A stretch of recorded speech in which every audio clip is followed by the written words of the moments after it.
we are today we're gonna start Prosecutor's Gambit. So yeah, I want to get pretty much straight into it because it looks like the tutorial case looks maybe slightly longer than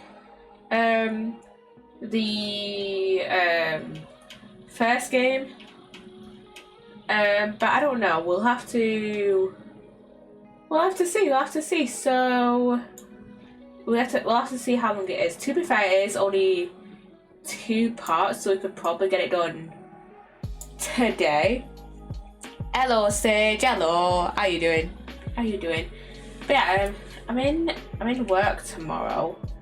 8:30, I think. I'm doing the opening shift. Yeah, I'm opening tomorrow, so I can't stream for too long probably. So I'll probably try and get this case done. But if we get to like halfway through the case and it's like almost 2 hours into stream, then I'll probably finish it on Sunday.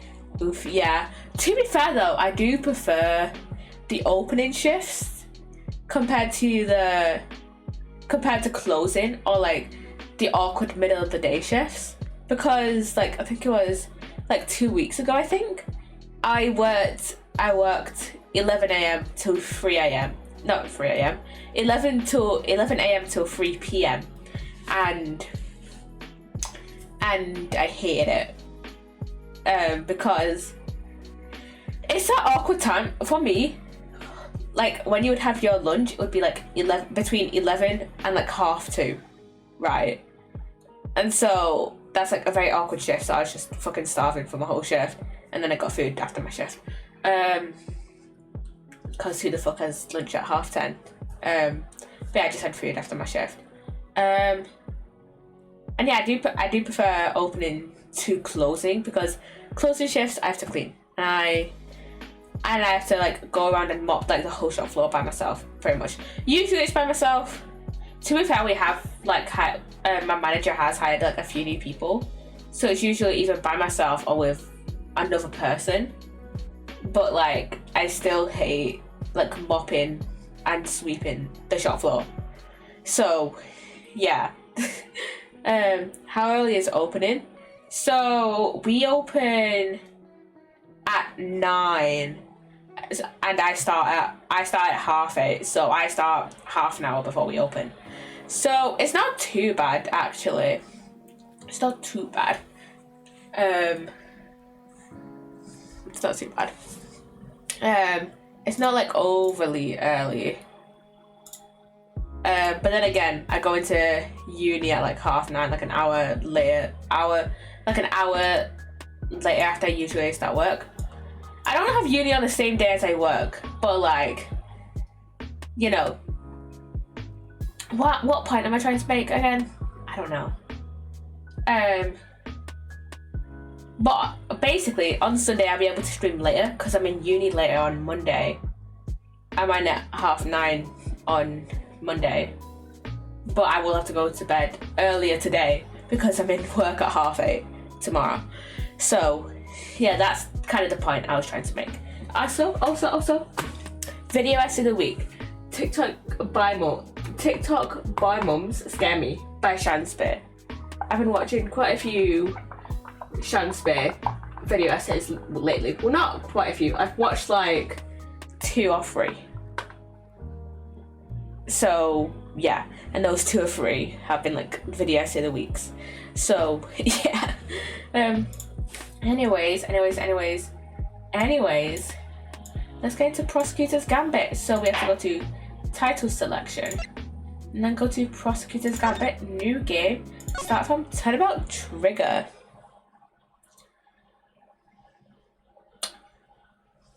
Episode 1. Let's go. Got plane. Guessing it's the Goyo airline.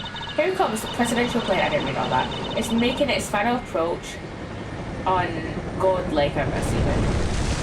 That's what I said. I'll say, just listen to that crowd. I should really read this. Welcome, Zhangfa. Welcome, Mr. President. Are we in Zhangfa?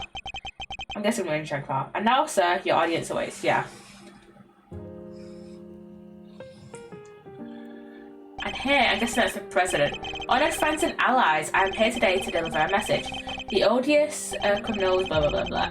Thanks to the prosecutor's office of your great country. Oh, that's a gun. You have our most heartfelt gratitude. However, friends, do not forget, the battle against evil rages on. Here today I make you this solemn promise. Why is he talking so quickly? We shall crush the wicked with the righteous hammer of justice. Why is he talking so fast? Oh my god.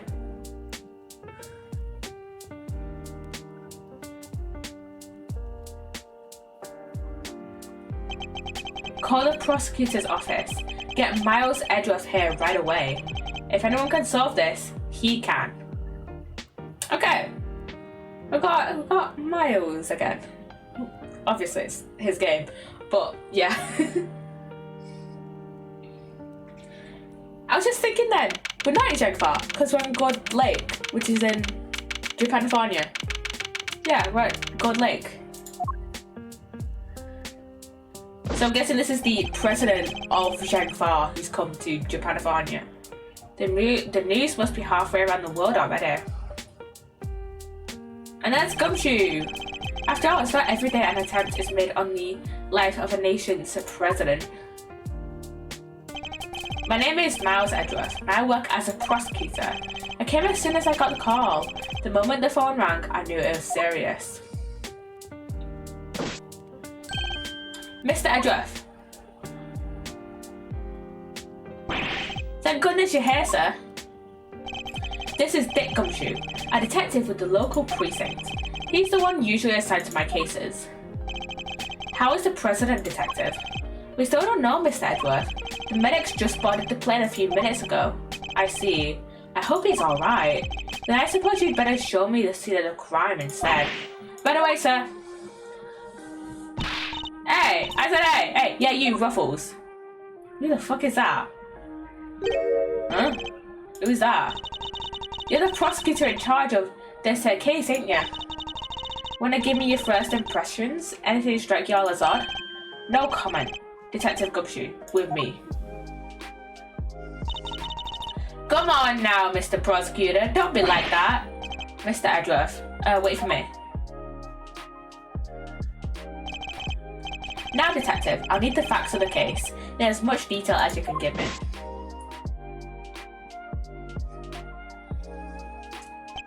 Well, the scene was right here at Gold Lake, as you already know. A bunch of people were gathered to welcome the president of Jiangfa. So yeah, this is the president of Jiangfa. Dijun Wang. Yeah, I read about his visit.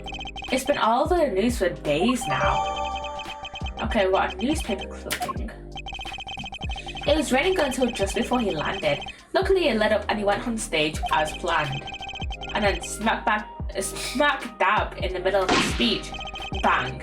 A gun goes off and then everybody runs for cover, terrified for their lives, apparently. Apparently? Truth is, I only just showed up myself. I don't know a whole lot more than you do, sir.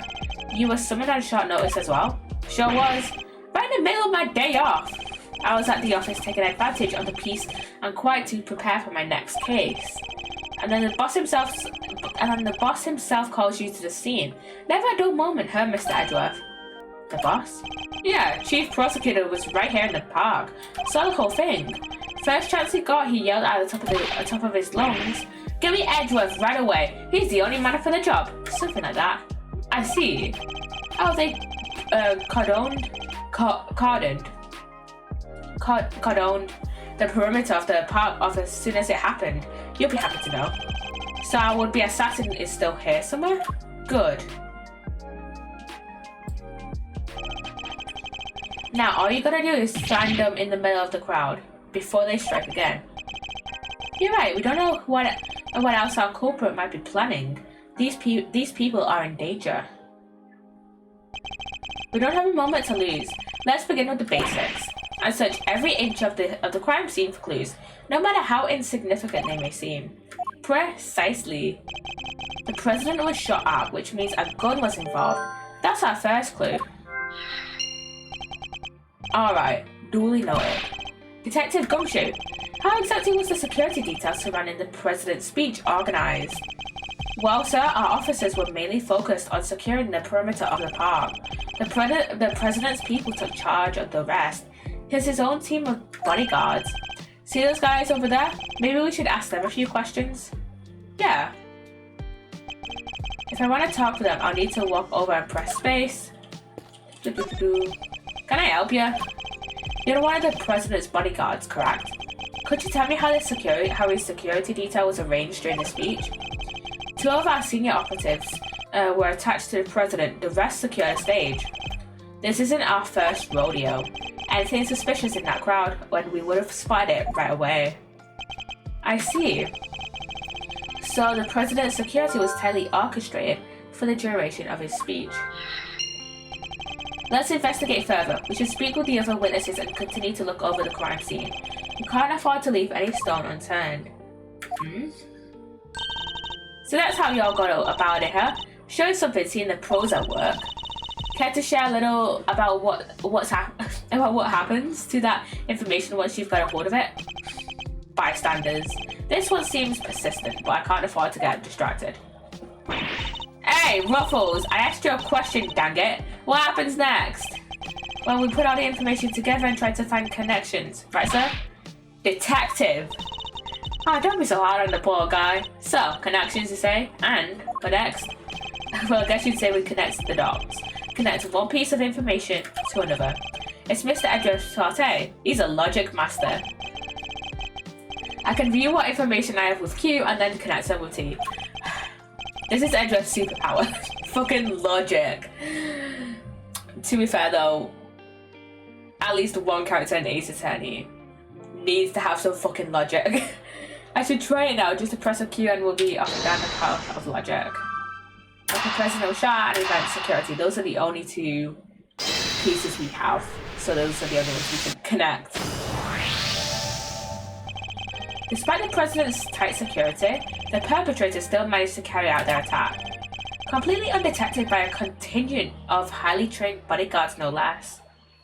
Maybe it was a bodyguard that shot him. No mean feat. This would have taken some serious planning. In other words, the assassination attempt was almost certainly premeditated. That's the stuff Mr. Edgar fueled. Logic never fails, huh? Indeed, all we need to do is find the right clues, then make the right connections between them.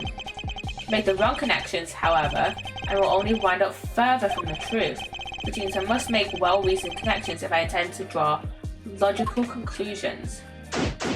Begin investigation. Okay. Let's get this investigation started. Time to examine anything that looks suspicious. To examine things, I simply need to walk up to them and press space. And if I wish to speak with a detective, I should use T. Okay. We've got this like flag here. Oh wait, no, that's the Steel Samurai. Why the fuck is the Steel Samurai down there? No! I was as surprised as you, sir, but there's no mistaking it. It's the Steel Samurai.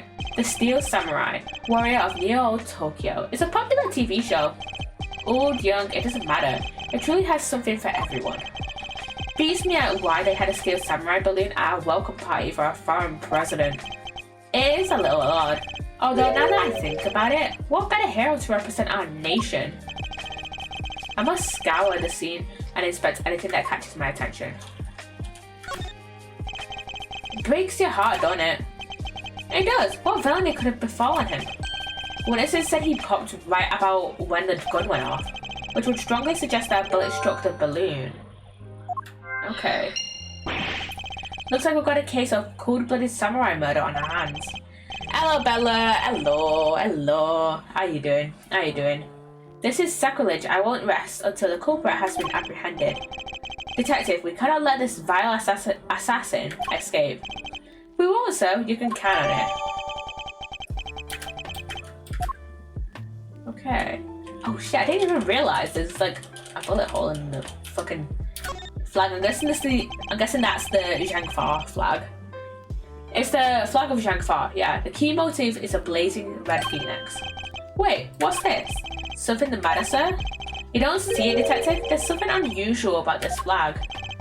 Comparing with the one on the other side of the stage, if you will. Oh, that's a beauty right there. Just look at it flapping in the wind. It's immaculate. Exactly, which is how a flag should look. And yeah, here we see quite a different picture. One thing in particular stands out, don't you think? Right, of course. I give up. Come on, spill the beans.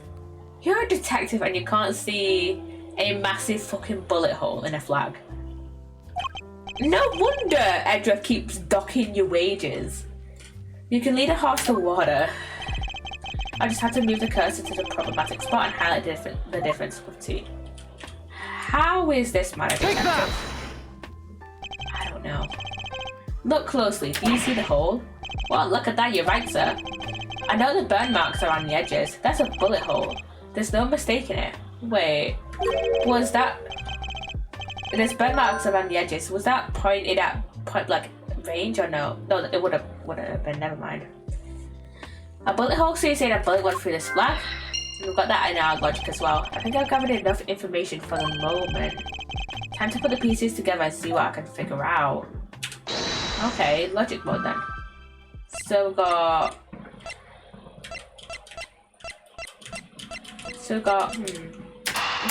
maybe these two.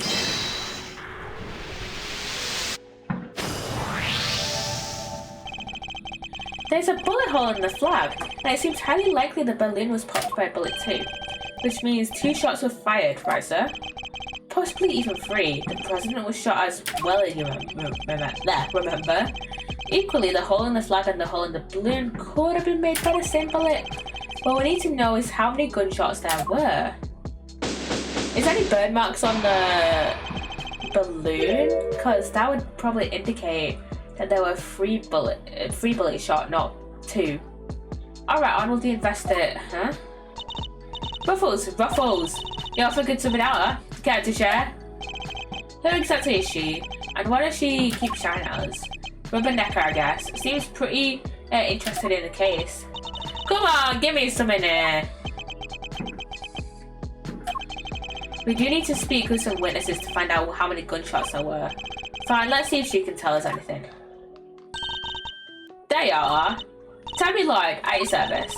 I'm looking into the case for, well, just for me right now, but looking into the case? Miss Lloyd, was it? Miss Lloyd, there's something I'd like to ask you. Well, what can you tell me? Any exclusive details you want to share? She's just like a certain other reporter. Well, not reporter, but, you know, investigative journalist. Lord, I'm trying to compare it to Lockhart. How about the perp? Have they made any demands? What about them there, Ruffles? What does a fellow buy a cravat like that? Will you be quiet for a moment? I'll be asking the questions here. Gang and here if I could get me something juicy for my piece. I need to know about the shooting. Can you tell me how many gunshots you heard? Why, I most certainly cannot. I beg your pardon? I can't just be handing out leads for free. That stuff's my livelihood. Oh, come on, don't hold out on us. We all gotta share sometimes. And research, you can't also play Ace Attorney at the same time as me. Oh my god. Are we on the same game? Research? What game are you on? What game are you on, Research? Me? Hold out on you? Well, y'all gonna be like that. I've been moving right along. Goodbye. Oh, wait. Wait for what exactly? Huh? If you got nothing for me, I'm gone. Refresh out of moves there. Out of moves? I wouldn't be so sure. What do you mean, Mr. Edgeworth? As you know, Detective, I like to play a little chess. I'm still on the trilogy? Ah, okay. Okay, I'm guessing you mean Phoenix Wright trilogy. And what does one do in chess when an opponent adopts a defensive position? Me and Ken tried to finish it last stream. It's fucking, but we both got tired. Fair enough, it's a fucking long game. Like I have, how many hours do I have in it? And granted, I've completed the full game, but I haven't gotten all the Steam achievements in it yet. I've got like 4 achievements, I think, left. I've got 4. I think I've got 4 achievements left. There's 3 achievements. I've got 3 achievements left, and I have 90.8 hours in it. And the only reason I've missed those achievements is because it's the one I have. The one where you have to get all of Armstrong's like fancy French words in Recipe for Turnabout. Get all the food lunchboxes from Star in Rise from the Ashes, and then get all of the childhood stories from Larry in Bridge to the Turnabout. And so I probably have to replay the whole fucking cases just to get those achievements, and I cannot be bothered to do that. And I've been putting it off for so long. And I finished the trilogy I finished the Phoenix Wright trilogy back in January. Like, literally, it was like January 1st I finished the entire trilogy, and I still haven't got all the achievements. To be fair, with the Apollo Justice trilogy, it's easier to get the achievements because it tells you where, like, where you need to get certain like dialogue options, or what you need to examine in each specific case. Like, I think it's like in one of the tabs in the Apollo Justice trilogy, I don't know what it's called, it's like the achievement thing. I can't remember what it's called because I've since uninstalled the Apollo Justice trilogy because I've 100%ed it. But yeah, it tells you where you need to, at what part in the case you need to get the achievements. But with the Phoenix Wright trilogy is very bare bones. I mean, it's the cheapest trilogy. It's the cheapest game out of all the collections. But yeah, it's very bare bones. It doesn't tell you like it doesn't tell you like how many of the dialogue options you've like gotten for like those achievements, for example, for the achievements I still need to get. It doesn't tell me like which ones like at what part in the case I still need to get the a certain dialogue option, if I'm just missing like one dialogue option at 2 or 3. So yeah, I would probably need to go back. I'll probably use a walkthrough whenever I replay it. But yeah, but I've been putting it off for so long, mainly because Rise from the Ashes is one of the longest cases in the Phoenix Wright trilogy. It's 9 hours, and it took me like 4 streams to complete it. So yeah, I've been putting it off for so long, and yeah. While the board offers any number of options, but some are more effective than others. Sorry sir, but this is all going way over my head. No matter how impenetrable an opponent's defense may seem, it can always be overcome. Watch and learn, detective, as I shatter the opponent's resolve with the power of words. When attempting to draw out an entrenched opponent, one must employ certain tactics. Let us picture the board and see if we can anticipate our adversary's next move. Ooh, okay. I think this is logic chess. This is logic chess, everybody. I've been excited to play this for so long. Now we must analyze the state of play. You'll ain't getting nothing out of me, not until you give me something in return. My opponent has dug herself in deep. Her defenses won't be easily broken. But I can't afford to try her patience by taking too long to plot my next move. In other words, I must be conscious not just of my strategy, but also of the passing of time. That said, I can't afford to waste words either. In fact, it can pay dividends not to. If my opponent gets too agitated, if you're fixing to ask me something, will you danged well ask it already? I may be able to gain a tactical advantage by calmly biding my time. Then, when I see a crack in my opponent's armor, I pounce. I should begin by finding out what is it that she does. Alright, time to make my opening Gambit. My chess! Logic Cass, what is it that you do? Why didn't you begin by telling me about what it is that you do? Sure, I could totally not do that.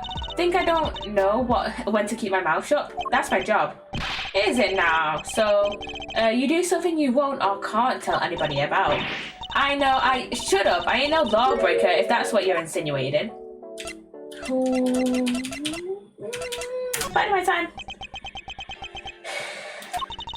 I'm a law-abiding, everyday citizen, and you've got no reason to say otherwise. Forgive me, I meant nothing by it. If it's something you can't tell me about, I imagine it must be very important work indeed. Sure, I guess. Leastways, it'll be once I bag my first scoop. What was that about scoops? I see, it's a scoop you're after. So you're a journalist, is that correct? Sure, I'm your friendly neighborhood reporter, the hungriest cub on the beat. That's the mystery of what she does for a living solved. Perhaps our hungry young cub has gathered information vital to the case. Let's make that our next line of inquiry. Ooh. With the opening moves concluded, the mid-game approaches. What else does she have to tell us? What's the record of your reporting? You're a reporter, which means you must have been making a report of some kind. You've got more questions, you gotta give me something first, that's the deal. I'm not in the habit of making deals. Now tell me what I need to know. Sorry, Ruffles, can't help you. Oh fuck. I don't have a clue as to how to push the conversation forward. I'll have to try another tack. Were you at the scene of the crime? At the time of the incident, were you present at the scene of the crime? Come on now, Ruffles. You ain't gotta give out a little Tabby something first? Absolutely not. Then I ain't gonna give you nothing neither. You think I'm a sucker thick again. Bide my time. We don't want to put her on rest and make her stressed out first. Come on, this is my career we're talking about here. You gotta give me something. Sadly, the more you know, the more you might find yourself in danger. I ain't scared. I'm a pro. It takes more more than the sound of a little gunfire to faze me. You heard gunfire, didn't you? You may be a pro, as you put it, but I'd say you're still a little wet behind the ears. You say you heard gunfire, which proves you were here at the time of the crime. Therefore, you must have seen something. Double dang. Fine, I was here, I saw it. Came to a report on the big speech, wound up reporting on the shooting. And you won't get no more out of me than that. I'm done with your tricks, Ruffles. If she came to report on the event, she must have made a record of some kind. A record I would very much like to get my hands on. This is quite a clue as to where to take the conversation next. Where's the record of your reporting? There we go. You're a reporter, which means you must have been making a record of some kind. You got more questions you gotta give me first. Something first. You got more questions, you gotta give me something first. That's the deal. I'm not in the habit of making deals, so tell me what I need to know. Sorry, Ruffles, can't help you. Time to deploy my clue. You must have a record of your reporting. No self-respecting reporter would leave the house without a means of putting things on their record. So tell me, Miss Lloyd, where is yours? Of course I made a record. I told you I'm a pro. Dang near wore my shoes out running around on this one. Which is why I'm not about to just hand it over to the first person who asks me. I'm not just anyone, young lady. I'm the prosecutor in charge of this case. Don't you young lady me, you ain't getting it no matter how many times you ask. Bide my time. Let's bide our time. You understand, don't you, Ruffles? It ain't nothing personal. I understand that your job is a difficult one. You do? Well, ain't that sweet? Come on. And in such a competitive field, you must sometimes doubt that you'll ever succeed. No, I'll go plenty far, I'm sure of it. Yeah, just as long as I got my trusty tape recorder, I'll always be ready to nab me a scoop. Play the tape. Play the tape. Intriguing. A young reporter hungry for success. so dedicated to a craft that to leave such an important event unrecorded would be unthinkable. And indeed, she did not. She committed the entire event to tape. Ah, dang it. This is my scoop you're messing with for my big break. Fine, sure, I recorded the whole darn thing. It's all right here. You got me, okay? Checkmate.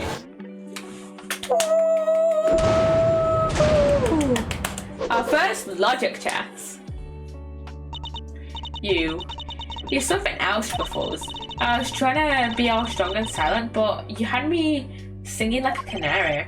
Never mind that, now play us the tape. They should finally tell us how many shots were fired. Fine, you can hear it, but I got conditions. You played me like a fiddle, Ruffles. Only the chief ever played me so good. The chief prosecutor?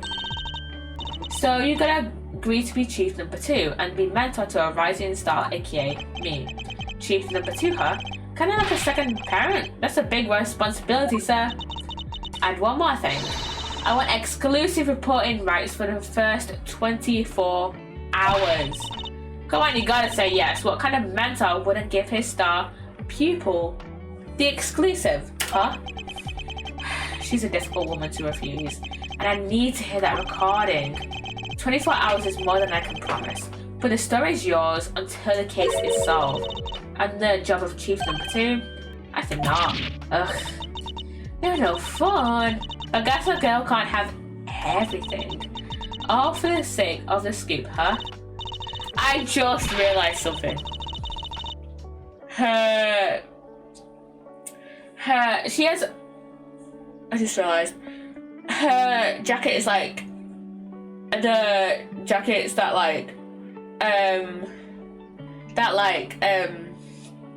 race car drivers would wear, or like, it's kind of like a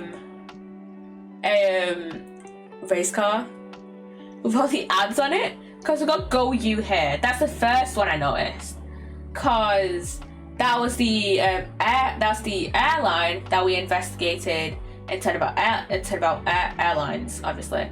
Oh, was it Turnabout Airlines? Turnabout Airlines. I was thinking for a second, is it called Turnabout Airplanes? But no, it's Turnabout Airlines. I have a horrible memory when it comes to Ace Attorney games. But yeah. And then here I realized while I was talking to you and saying, hey, I made a realization. She has Global Studios here on her right arm, which, you know, is the, you know, place where they produce the Steel Samurai. And we first investigated that all the way back in the first Phoenix Wright game in Turnabout Samurai. You know, what was his name? I can't remember his name. I can't remember who was murdered. I keep thinking that his name is Juan Corrida, but I know for a fact that whatever his name is, Juan Corrida. I can't remember how to pronounce his name, but the guy that was killed, Juan Corrida, was the guy that was killed in Farewell My Turnabout. So, the question is, who the fuck was killed in Turnabout Samurai? I don't remember. It's been like over a year since I played Turnabout Samurai. It's been like a year and like, what, 3 months? But yeah, Turnabout Samurai, the one where we defended Will Powers. I remember that much. And then we got Pipe, a reference to Nike. And then she's got, I just realised, she's got Gatewater here underneath Pipe, which is, you know, Gatewater, the Gatewater Hotel, and the Gatewater no, it's not Gatewater Studios, but you know, Gatewater Hotel, which we first investigated in Farewell My Turnabout. It was Farewell My Turnabout, yeah. And then we got KBS, PBS. I can't tell what that one says there. And then we've got Tato there, which I don't know what the fuck Tato is a reference to. Alright, you guys have a deal. I've got exclusive access starting right this second, Ruffles. Good. And our first order of business is to listen to that tape. Honored friends and allies, I am here today to deliver a message. The odious criminals that dogged my beloved nation are no more. The president's speech. The president passionately addresses the assembled crowd as if trying to shake off the reports of his declining popularity by sheer force of will. That's me. Can't be a little live commentary to set the scene. The meeting is scheduled for just after the speech, correct? He seems pretty pleased to be able to put the whole Yatagorousy situation behind him, as well as he should be. This is a great day for all of us. Whose voices are these? Oh, there was these two old guys standing right in front of him. They were whispering away to each other the whole darn time. I know that voice is from somewhere. Wait, the part where the gun goes off is right after this. The president thrusts his fist into the air as the excitement reaches fever pitch. The battle against evil rages on. Here today I make you this solemn promise. We shall crush the wicked with the righteous hammer of justice. 2 bullets. What the? So yeah, 1 bullet must have been shot through the flag and then hit the Steel Samurai balloon, and then another bullet hit the president of Zhangfa. So yeah. So 2 shots were fired. Yup, and that tells us something. Something very important indeed. It allows us to deduce the trajectory of one of our bullets. One of the shots fired, one hit the president, which means the other must have passed through both the flag and the balloon in that order, which as you can see allows us to deduce the position of our shooter. The only possible place from which a bullet could have been fired through the flag and into the balloon is... Because if it was shot like from here, maybe it would have hit the flag and the balloon, but certainly not at like that angle. It would probably hit it like probably through here, then maybe here. But yeah, so it's probably from the left side. That makes it far more likely to hit the flag and the balloon at that angle. So there. Drawing a line between the flag and the balloon gives us the trajectory of one of our bullets and places our shooter on the left-hand side of the spectator area. Okay, that's been added to our organizer, our evidence. You're a genius, Mr. Edgeworth. Detective Gumshoe. I need to examine the left side of the spectator area. Roger that, sir. So you need me to clear all those people out of the way, I guess? I do, and what evidence remains to be found may already be deteriorating. So I'll need you to be quick about it. Yes, sir? Chief, I am talking to you, Chief. I suppose you mean me, Miss Lloyd? I surely do. You gotta let me help you. help out. This stuff's my forte. I'm the best crowd herder you ever did see. I'll prod, pull, and push them wherever you like. A very kind offer, but I think a hands-on approach might be preferable. Also, about this chief business, I am nobody's chief. That's ironic, seeing as though he literally becomes the chief prosecutor in the Apollo Justice trilogy. Like he's like literally we meet him in what was it? Cosmic Turnabout, and he's chief prosecutor. Like he is a chief. This is so funny. Because usually a lot of people would play the Phoenix Wright trilogy, then Edge of Investigations, then the Apollo Justice trilogy, and then just play Greatest Hits Anyone whatever the fuck they want, because it's still like 200 years in the past, mate. It's like 100 years in the past. Like nobody's like there's no like reoccurring characters that are introduced in Greatest Attorney that then come back in any of the other collections. So people would just think nothing of that line and think, oh yeah, he's not really that kind of character. But with me playing Apollo Justice first and then playing Investigations, I find that line so fucking funny and ironic, seeing as though he is literally the chief prosecutor in the current canon. Whatever you say, Mr. Edgeworth, sir, your wish is my command. I somehow doubt that. Okay, now we're gonna examine the left spectator area now. Here you go, sir. It's all ready for you.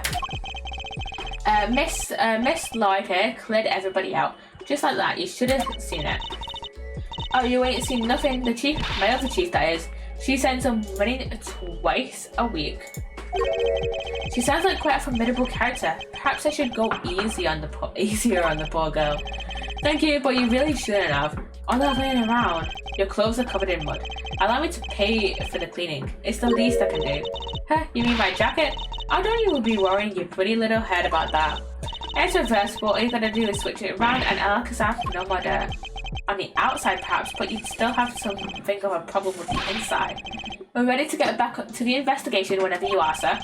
The crowd has trampled the entire area. We'll be looking to find any traces of our shooter at all.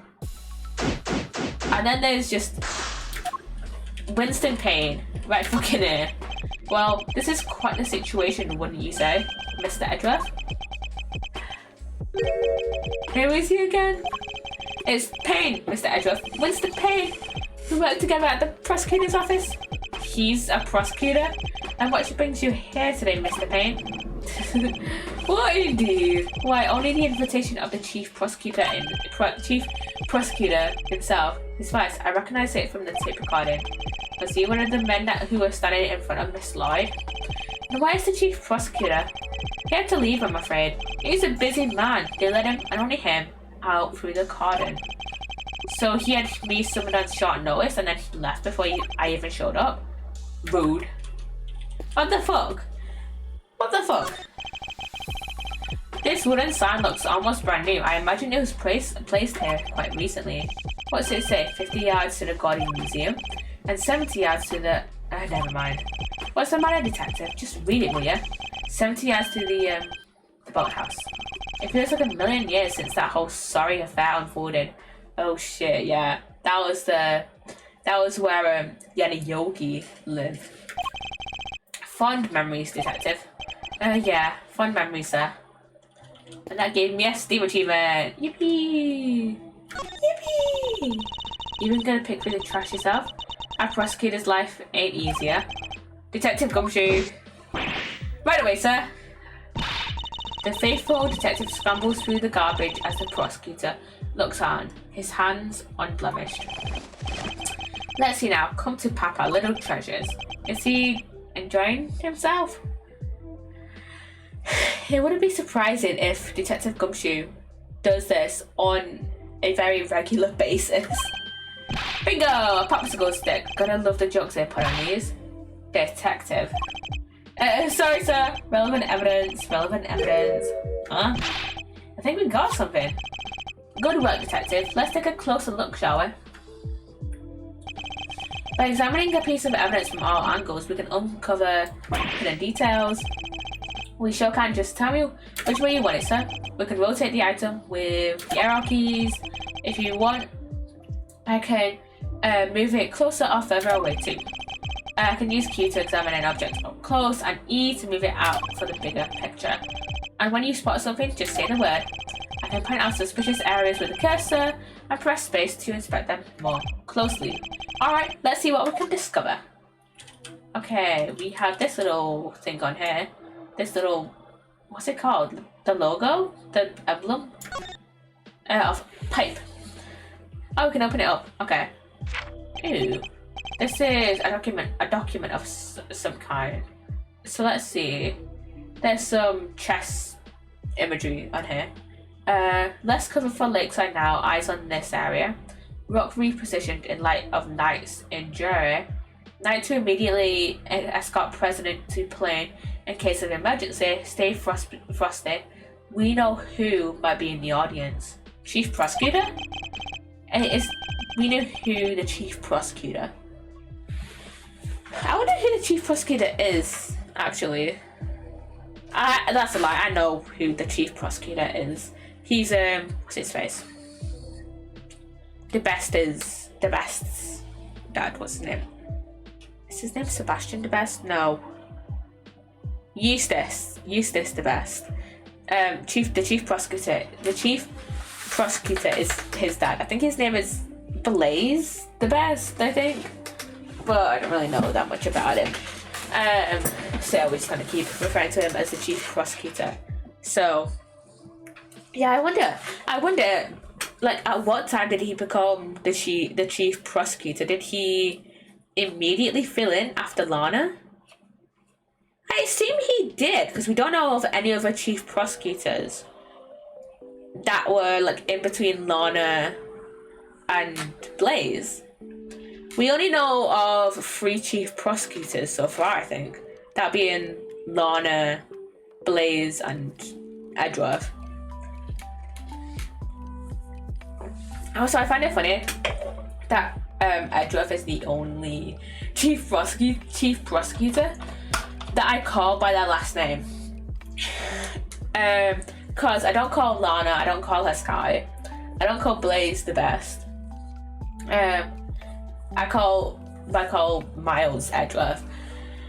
I think it's probably because I would probably, when we eventually meet Eustace, I'd probably just call him the Best. I don't know why.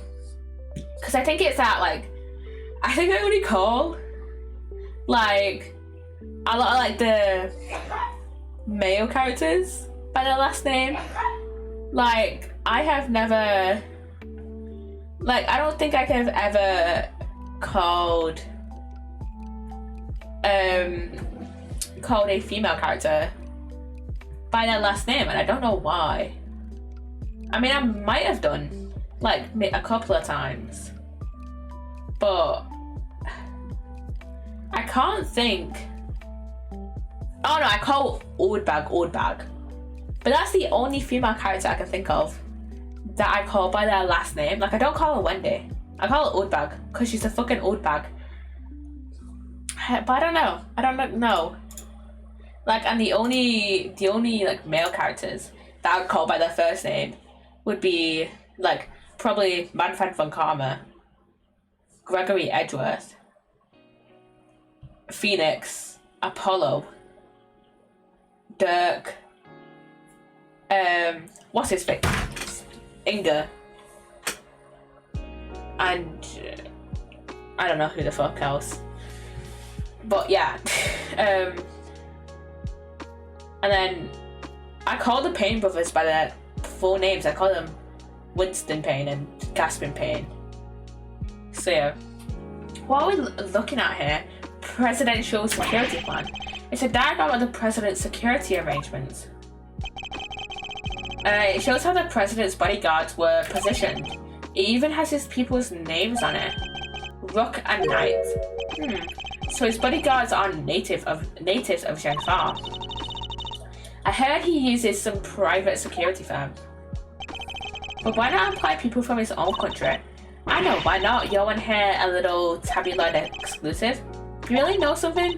Sure I do. I was over at the embassy not so long back, sniffing out a story.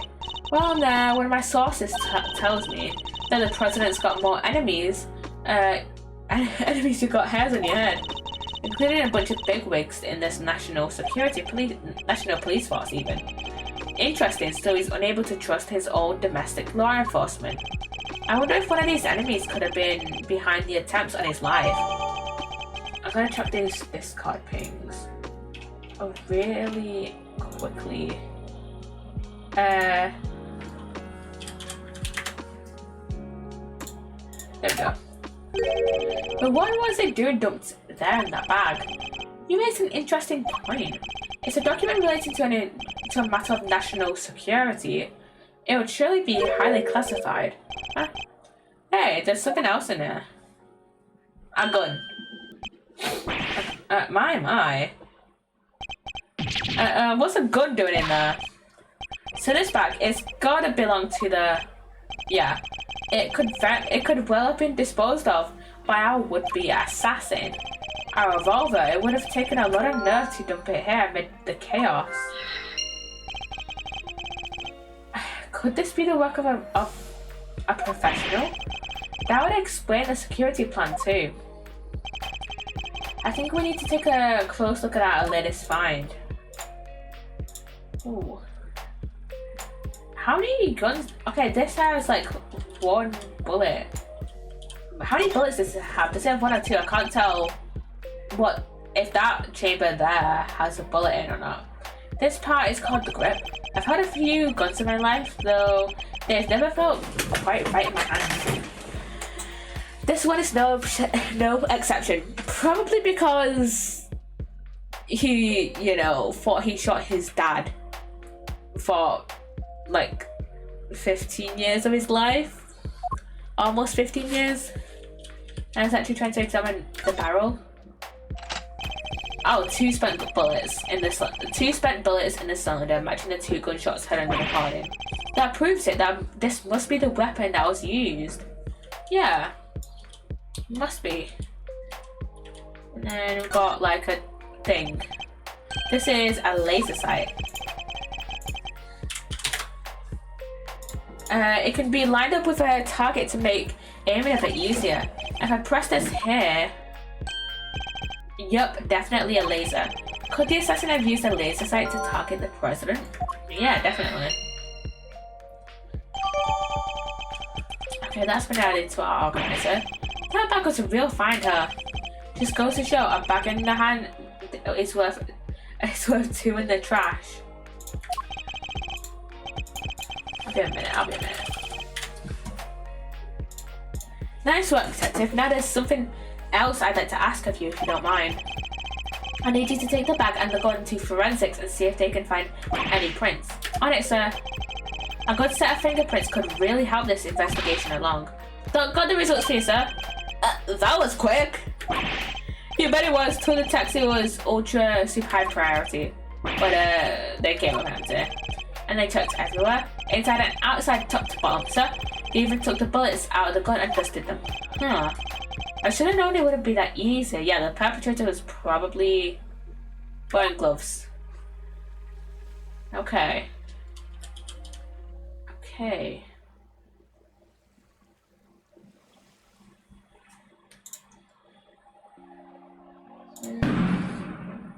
That was a firework. That's the loudest firework. You could even hear it on stream. Oh my god. Oh yeah, added 5 minutes by the way. You're one of the news channels? Yep. Can I help you? You must have footage of the event. Do you mind if I take a look? I wish I could help you, but that might be a little tricky. And why is that, huh, pal? You got a problem with doing your civic duty or something? No, it's just that my camera was knocked over in all that panic, and now I can't get it to work. That footage would have helped immensely. Just that look. Who's laughing? What the? You look like you need a little help, Mr. Edgar. I know that voice. Kay! Woo! Kay! Love her. Love her. Honestly, I leave you alone for 2 seconds. But don't worry, your hero's here to save the day. I should turn my music up a little bit. There we go. That's right, the one, the only, Kay Faraday. Hero? Only you would give yourself a title like that. So you're not a great thief anymore? Not right now, but it's not like I quit. I'm just on sabbatical.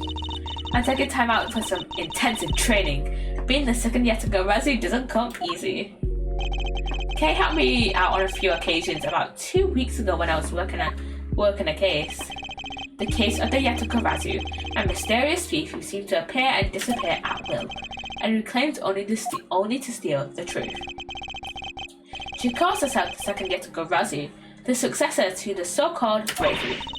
There's not a lock I can't open or a trap I can't escape. And when it comes to stealing, well, I'm still in training. But I'll get there soon enough. What are you doing here, Kay? What do you think I'm doing? I've been enjoying the festivities, of course. I suppose she did mention being fond of such things. And afterwards, I was thinking of dropping by your office to see you guys. But now I don't have to. Good to see you, kiddo. You're as bright and breezy as ever. Hey, come here. How you been?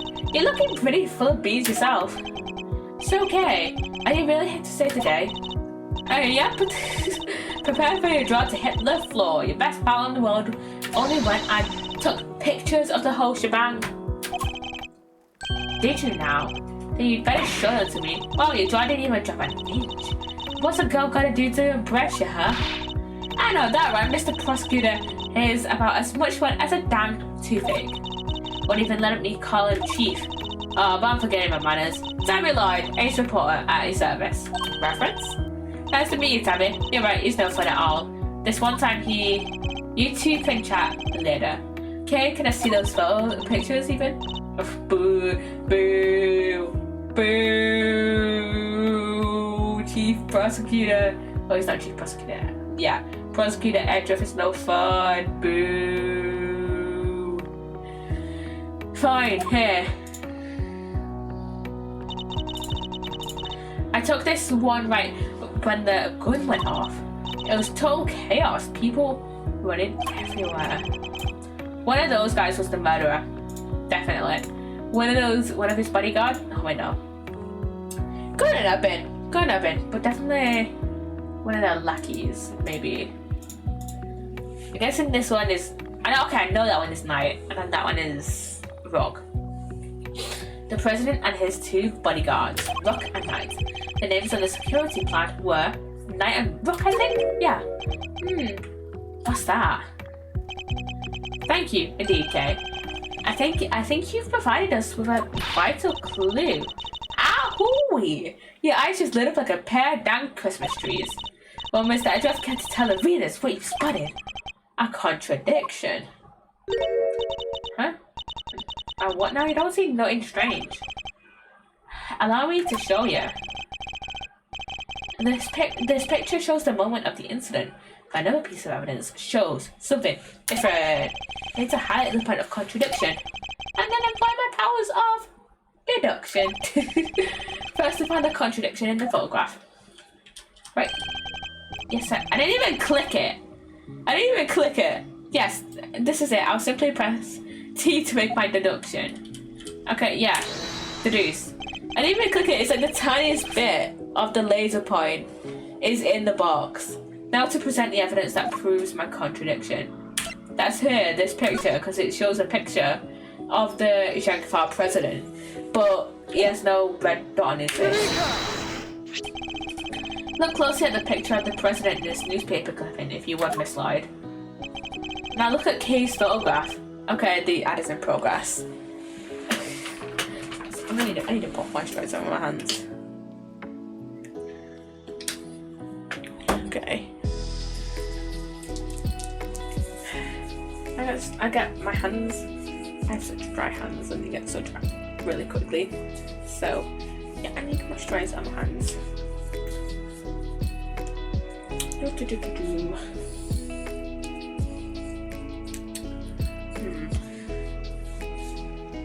I have any stories to talk about? Not really, actually. I have a group presentation to do on Tuesday, and then I just have one assignment and two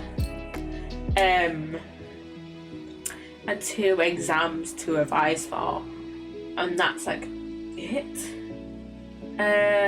So yeah. I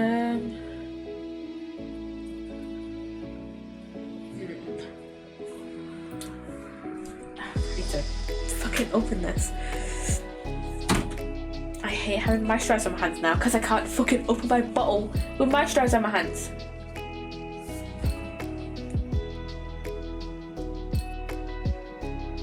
Help, please. I can't fucking open it. Look, I can't. Never mind, I was being dramatic. This is shit, by the way. This tastes like shit. Well, it's the only stuff we had, and I didn't want water because water also tastes like shit. So, yeah. Okay, the ad is like, we're like a minute left on the ad. So, yeah.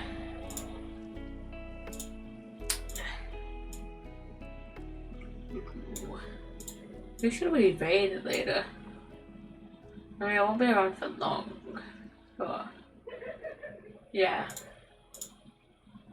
I don't know. I don't know.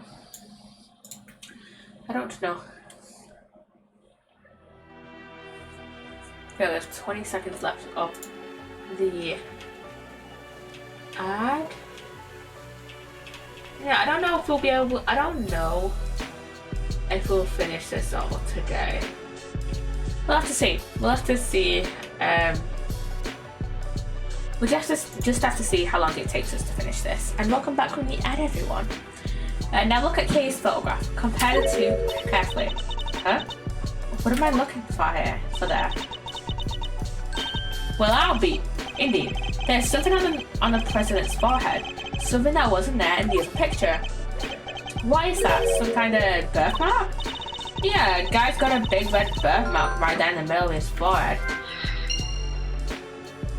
That's not a birthmark, it's a laser, it's a fucking laser. I highly doubt a birthmark just sprang up there since the other picture was taken. Did he get bitten by a bug then, maybe? Yeah, that's it, that's right there, big old bug bite. And here I thought it was something important, that look on your face. You should know that the road to the truth is paved with just some such seemingly trivial details. Ooh, I get in the face. Alright, truly noted, Chief. I thought he told you not to call him Chief. Logic mode. Red birthmark and the laser sight. Connect.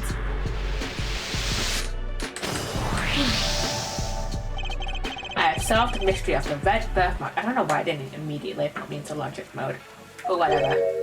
Really? So it wasn't a bug bite?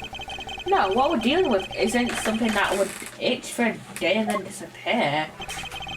It is, in fact, the beam of a laser sight. Then our killer was aiming to shoot the president square in the forehead. And shortly after this picture was taken, a second shot rang out. Yeah, it's gonna do more than itch. Indeed, I fear the president may be in even more danger than we thought. And that the gun we found was the weapon used in the crime. Why would the perp use a laser sight though? He's right, you'd stand out like crazy using something like that. It's not like you can just go around shooting lasers all over the place. No, and anyone who saw it could trace it right back to the shooter. Seems like a pretty bad idea all around. Oh, I almost forgot. I took a couple of more pictures. Maybe the laser sight's in one of them.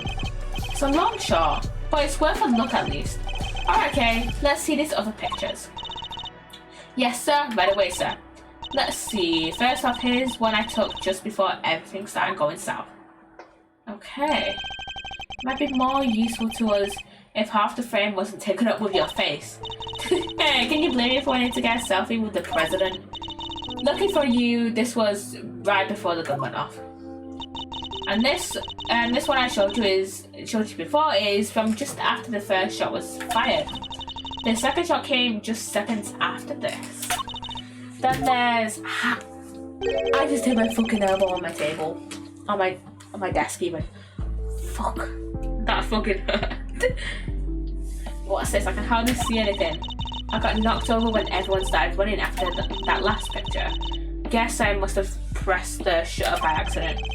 No shutter, this one's gonna be much use, kid. My elbow fucking hurts, man, oh my god. And that's all of them.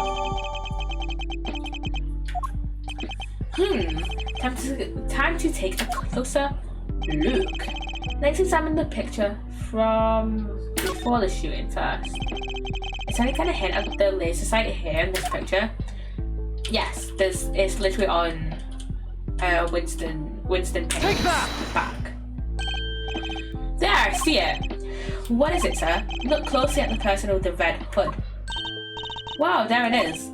Indeed, that's our laser sight right there. So that's our perp, the one in the red hood must be the shooter, yes. We found him, and all thanks to yours truly. Indeed. You led us right here to the greatest treasure of all, Miss Reed. The truth. You may have captured our would-be assassin in one of your pictures too. Let's take another look. Our red-hooded suspect could be in another one of these photographs from after the shooting. Is the person with red hood here somewhere? Yeah, right there. This is like where's Wally. Look right there, a red jacket. That must be our suspect. Looks like they took advantage of the confusion to make that getaway. Luckily, we can see exactly where they were headed. Ah, the samurai dog stand. Precisely, which means they escaped towards the right-hand side of the spectator area. Detective Gumshoe! On it, sir. Consider it cleared. Good, I'm counting on you. Okay, he's gonna clear the right-hand side for us, so we can go sort that out. This is a bit dramatic much. This is a bit dramatic for an exit game. We have you now, my little Red Riding Hood. The entire park is cordoned off, and we know which way you went. Now it's simply a matter of hunting you down.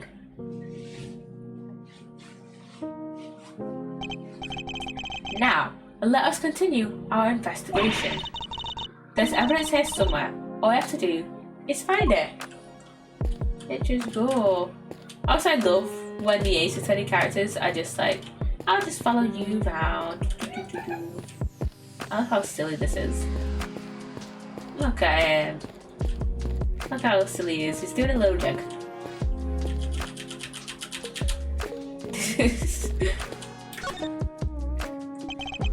I must scout this scene and inspect anything that catches my attention. Okay, that phrase has changed since the first game because it was like, I must investigate every suspicious looking nook and cranny. But now it's that. There's something red down there. Detective Gumshoe, can you see what that is under the stand, please? There's something down here, alright. Let's see. A red raincoat. This must be the one the suspect was wearing. They must have taken it off and hidden it under there before they made their escape. Okay, that's when they added it into our organizer.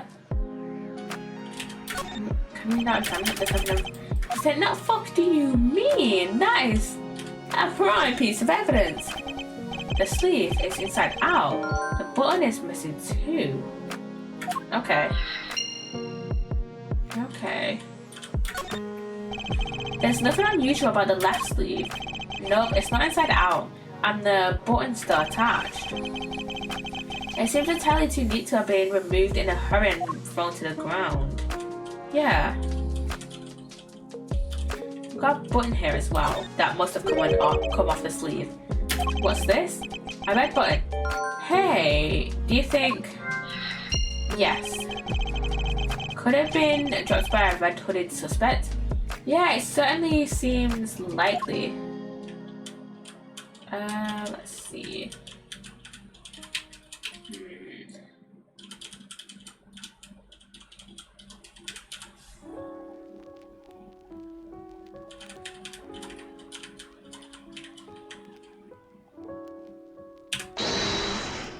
Maybe go into logic. Red button, raincoat sleeve. Next one. There we go. The button we found seems to have come from this raincoat. It must have been pulled loose when the killer took it off. Huh. The right sleeve's inside out too. It seems it was removed in a hurry, fast enough to tear a button off no less. As the mice our assassin disposed of their gun and bag in the trash and immediately after shooting at the president. They then slipped into the panicked crowd and moved from the left side to the right side of the spectator area. This was because they knew the trajectory of the bullet would point to a shooter on the left side. Finally, they removed the raincoat and hid it under the samurai dog stand. The killer would have needed to get rid of the coat as soon as possible, hence its hurried removal. The fact that the right sleeve is inside out is a testament to how quickly it was taken off. Yup, that and the missing button. The question, of course, is why didn't the same thing happen to the left sleeve? Oh yeah, only the right sleeve is inside out. Indeed, and the button on the left sleeve is still securely attached. So what does this mean, Mr. Edgeworth? If we're to answer that question, Detective, we'll need to inspect the raincoat in more detail. Yeah. Okay, let's open it up. Let's take a closer look at the inside of the raincoat. Detective Gumshoe, yes sir. Okay, oh. Blood, okay. This is a bloodstain. And considering where it's located, I'd say the blood belongs to our would-be assassin. So we're looking for someone with an injury? Not just any injury, detective. An injury on their left arm. Welcome in, Moneymaker. Thank you for the alert. Huh, how do we know that? It's simple. The right sleeve is inside out, suggesting that the suspects removed the raincoat in a hurry. Conversely, the left sleeve is just as we would expect it to be. Therefore, the suspect's left arm was never in the sleeve in the first place. And once we understand that, everything else falls into place. Now, detective, there's a bloodstain on the left side lining of the raincoat because the suspect's arm was too injured to fit through a sleeve. Precisely, or at least we can say that there is a good probability that was the case. Okay, that's been updated in our organizer. The pieces are starting to fall into place. Investigation complete. Detective Gumshoe, I need you to go and search the crowd for likely suspects. Yes, sir. Suspicious characters with injured left arms coming right up. You're even smarter than you look, herbivores. Taking all them itty bitty pieces and putting them together like that, you'll have your man in no time. That's Mr. Edgeworth for you. The park is still cordoned off, so our would-be assassin should be in that crowd somewhere. Don't let me down, Detective Gumshoe. Okay, did you find anyone? Come on, he must have found someone for us to talk to. Mr. Edgeworth, we found someone who fits the bill perfectly, sir. Wait to nab the assassin, Gummy. Hold on, Kay. It's a little soon to be jumping to conclusions. For the moment, they're a person of interest and nothing more. Understood? Okay, no jumping. But he's our shooter, sir. I'm sure of it. He's the guy who tried to take out our president. In broad daylight surrounded by a crowd of witnesses. This is no ordinary assassin. Bring him over here, detective. Carefully. Yes, sir. Come on, boys. Yeah, Mr. Edgeworth.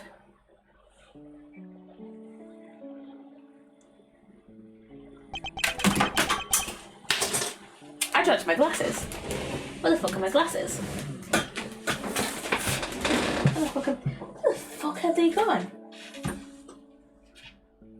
They're right there.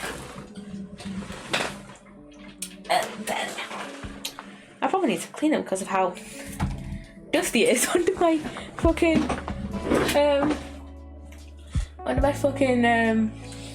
desk. Oh my god. But that's Shelly the killer. That is definitely the guy that tried to kill the president. Like, why the fuck is he wearing his Shell calling card right on his jacket? Like, are you trying to get arrested? Like, come on, dude. And it's not like, oh, this takes place in between Phoenix Wright and the Phoenix Wright Ace Attorney game and Justice for All. No. This game takes place after the entire fucking Phoenix Wright trilogy. So, Edgeworth and Gumshoe both know who this guy is. Or at the very least, they recognise the shell on his fucking jacket. They must recognise this guy as Shelly the Killer, surely. No umbrella, and a bandage on his left arm. Well, pal, say your name already. Doe. John Doe. Of course he's changed his name to fucking John Doe. That's like the most non-suspicious name ever. Scratch that, it's the most suspicious name ever. Come on, dude. John Doe, charmed, I'm sure. John Doe? Now, name you often hear in real life. Dude, you know who this guy is. Come on. What the fuck? That's correct. I know that's man from somewhere. You do. I'm sure of it. Yes, you do. And you're Prosecutor Edward. You know my name?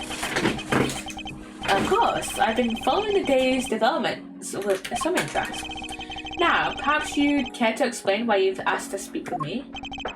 As you've been following our investigation, you're no doubt already aware of who we're looking for. So let me ask you, do you recognize this raincoat by any chance? Forgive me, but I'm afraid I do not. I see. Well, I believe its owner to be the would-be assassin we are seeking. My oh my, well, isn't that just shocking? And this same would-be assassin happens to have an injured left arm, just like you. All I can tell you is that I had nothing to do with this unfortunate affair. The two adversaries stare at each other down, their eyes like deadly lasers. Can't you tell the audience what happens next? A showdown, that's what. A battle of wits, a battle of words. Dare I let him explain himself what he thinks this upcoming battle will entail?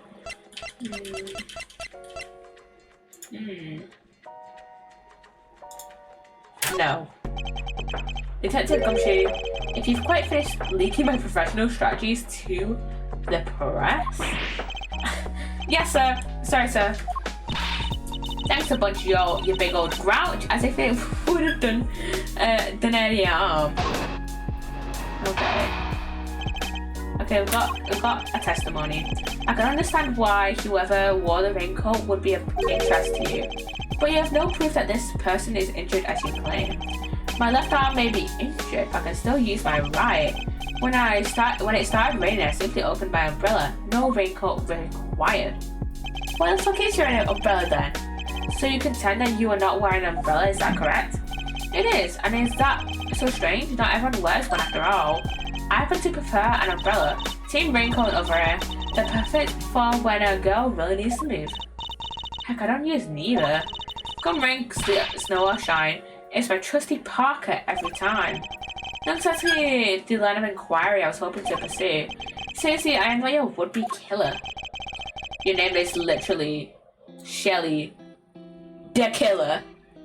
Like, come on.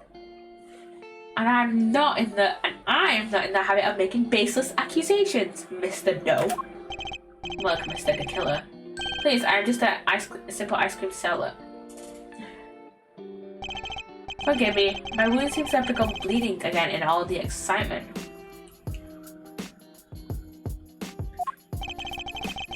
The owner of the raincoat is definitely our assassin, and said owner also has an injured left arm. I'm on to you, Mr. Doe. It's only a matter of time. Rebuttal time. Ooh. I can understand. Blah, blah, blah, blah, blah, blah. We do actually have a raincoat that has blood on it. I have this weapon, so I am going to check.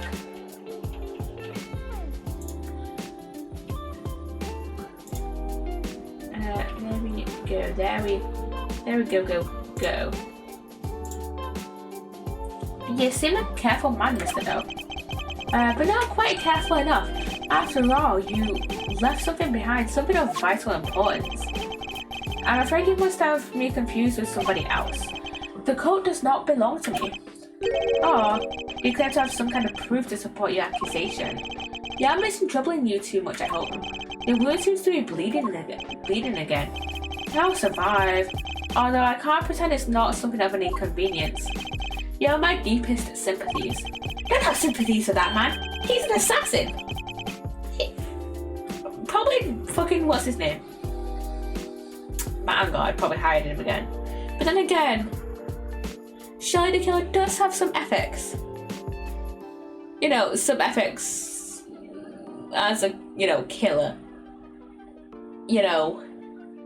So yeah, he probably wouldn't take Man God on as a client. Again, now thinking about it. Now thinking about how Farewell My Turnabout ended. Because if it wasn't bleeding quite badly, you could have perhaps made a clean getaway. What exactly are you insinuating? As we have already established, whoever wore the raincoat is injured. And now I can prove that the person was you with this decisive piece of evidence. Man's ice cream is sweating. You see, Mr. Doe, there is a small amount of blood on the inside of this raincoat. Blood that belongs to our assassin. Is your ice cream okay? Attempted murder of a foreign leader causing a diplomatic incident? They'll throw the book at you. You can give us a silent treatment all you like, but we don't need you to talk. A simple blood test will give us the answer we require. All it takes is for us to compare the blood on your bandages with that on the coat, and that'll be that. We have the evidence. Why don't you make it easier on all of us and come clean? Admit that you were the one who attempted to assassinate the president of Zhengfar. I am not your assassin. You're stubborn, I'll give you that. But if this were a game of chess, you would already be in checkmate. Now do the honourable thing and admit defeat. It doesn't look like a man with no moves left to play. Very well, you have me. I'll admit it, I was wearing the raincoat. He confessed. Say the word and I'll slap the cuffs on him right now. But I did not shoot at the president. What? Mr. Edwards, the only thing you have proven is that I was wearing a particular raincoat. And as far as I'm aware, that is not a crime. I am no assassin. I am a simple ice cream seller. You are an assassin though. That is literally your job. One who happened to be wearing a red raincoat while watching the president speak. I was surprised as anyone when the bodyguard sprang into action and the shots rang out. Thank you, Svetlana, for the raid. Hello. Welcome in. Thank you for the raid. How was your stream? How was it? How you doing? How are you doing, guys? Ooh, right. If you guys do not know me, if you guys don't know me, I'm Poppy. I am a variety streamer. Always fun. How's your stream going so far? It is going well. So, if you don't know me, I'm Poppy. I am a variety streamer. I play a lot of Ace Attorney. I'm currently playing a lot of Ace Attorney at the moment. We're currently playing through. Well, we've just started Prosecutor's Gambit. This is the first time it has had an English translation. Fun fact. So this is our first playthrough of Prosecutor's Gambit. It's going well so far. We're just on the tutorial case at the moment, and we basically suspect this guy of being the guy that shot the president of this place called Zhengfar, because he was wearing the same raincoat that the shooter was wearing. So we're trying to prove that, like, hey, you were the actual guy that shot the president, and he's still like, no, did not do it. So it's going alright. It's going pretty alright. Thanks for the raid again. But yeah, I also play a few other games, like Sims 4 and Minecraft and Sticky Business. Those are like the three other main games I play around here. I am on a Minecraft SMP called Ozwork. We're currently on Season 2, though I haven't played Sims. I haven't streamed Sims, Minecraft, or Sticky Business in like a month, because it's been like I've been playing through like the first investigations game, and then I played some Rusty Lake games over the last week and then the week before, and that's also I want to like start doing more regularly.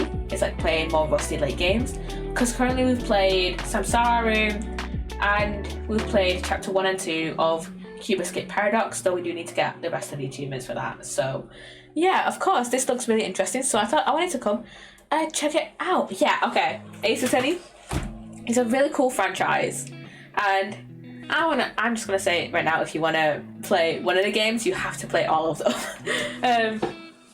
You would have to play all of them, unless you just wanna play like the Phoenix Wright trilogy, or like not investigations, Ace Attorney Chronicles, because those games you could play them on their own, and they're very like a kind of like their own storyline in a way. Like the Phoenix Wright trilogy kind of is just like you need, if you were gonna play the Apollo Justice trilogy first, then some of the characters and their development will not make complete sense if you had not played the Phoenix Wright trilogy first. Same if you were to play Investigations first. It would address like character development and like a lot of the references in the game, and a lot of like the character, like the background characters that don't have a speaking role, but like they're referenced a lot. A lot of characters would not make sense if you had not played the Phoenix Wright trilogy, and I'm just rambling on about Ace Attorney.